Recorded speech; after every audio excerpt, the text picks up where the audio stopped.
मानसिक पूजा, मानसिक पूजा से भी परमात्मा मिल जाते हैं। एक जो है सेठ जी थे, एक संत ने उनको गुरु दीक्षा दी। संत भगवान उनको पूजा का विधान बता के गए कि इस तरीके से पूजा करते रहना। अब जैसे ही जो संत भगवान उनको पूजा का जो विधान बता के गए वो उन्होंने जोड़ा और वो टोटल लगाया, और जैसे ही उन्होंने टोटल लगाया तो थोड़ा सा महंगा बैठा, तो उन्होंने पूजा का विचार उनका बदल गया, ना किया उन्होंने। 1 साल के बाद जब संत भगवान फिर उनके घर पर पधारे तो उन्होंने कहा, उन्होंने पूछा कि वो पूजा पाठ सही चल रहा, तो उन्होंने कहा कि गुरु जी से थोड़ी झूठ बोला जाए। बोले महाराज, जो आपने पूजा का विधान बताया था वो नहीं हो पाया संपन्न। क्यों, क्या वजह है? समय नहीं मिला। समय तो मिला गुरु जी, थोड़ा सा वो आर्थिक की स्थिति ठीक ना होने की वजह से थोड़ी सी वो जो पूजा सामग्री थी उसमें व्यय, धन व्यय थोड़ा सा ज्यादा दिख रहा था।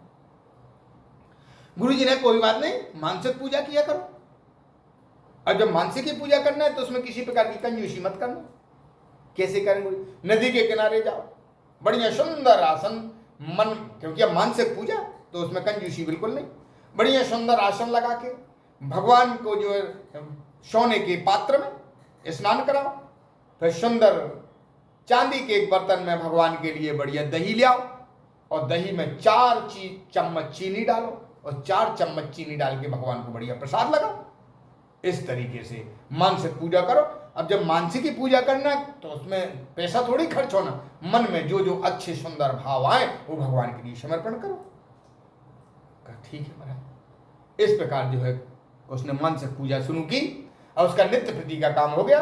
नदी के किनारे जाए, बढ़िया जो है अपना पालथी जमा के आसन पे बैठे और बस ध्यान करे, भगवान को बढ़िया चांदी के पात्रों से भगवान को जल दे रहा, भगवान को सुंदर हीरे मोती के जो है हार अर्पण कर रहा, फिर सुंदर स्वादिष्ट व्यंजन, क्योंकि अब तो मानसिक पूजा तो उसमें कंजूसी की तो कोई बात ही नहीं, वो तो मन में जो भाव आए वो भगवान को चढ़ाते जाए। और फिर बाद में जो है एक पात्र में दही और उसमें जो है 4 चीनी चम्मच डाल के और भगवान को प्रसाद, और बस हाथ जोड़ के नमन करके इस तरीके से उसका नित्य प्रति का काम हो गया। इस प्रकार करते करते करते करते जैसे जो है पूरा वर्ष का अंत होने को आया तो बस ऐसे ही अपना मानसिक पूजा में बैठा हुआ था। मानसिक पूजा में बैठे, सारी पूजा हो गई, अंत में प्रसाद लगाने का जो दही में जो उसमें चीनी डालने का जो समय था वो जैसे आया तो उसमें क्या कि उसे ध्यान न रहा और 4 चम्मच की जगह उस दही में 5 चम्मच चीनी डल गई। और जैसे ही 5 चम्मच चीनी डली तो उसने कहा, अरे डेली 4 डालते थे, 5 एक ज्यादा डल गई। तो जैसे ही उसने 5वीं चम्मच मानसिक रूप से निकालने के लिए जैसे ही हाथ बढ़ाया, तुरंत जो है भगवान प्रकट हो गए और उन्होंने हाथ पकड़ लिया। अरे बोले कंजूस कहीं के, अरे मानसिक पूजा कर रहा उसी में कंजूसी कर रहा, अरे ये 5वीं चम्मच तूने डाली अपने जेब से तो पैसे खर्च करके डाली नहीं, अरे मानसिक पूजा कर रहा उसी में कंजूसी कर रहा।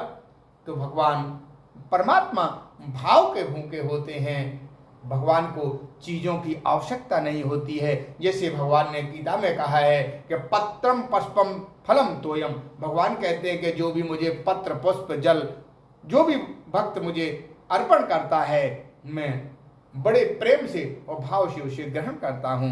परमात्मा प्रेम का भूखा होता है, आपकी वस्तु का भूखा नहीं है, वो केवल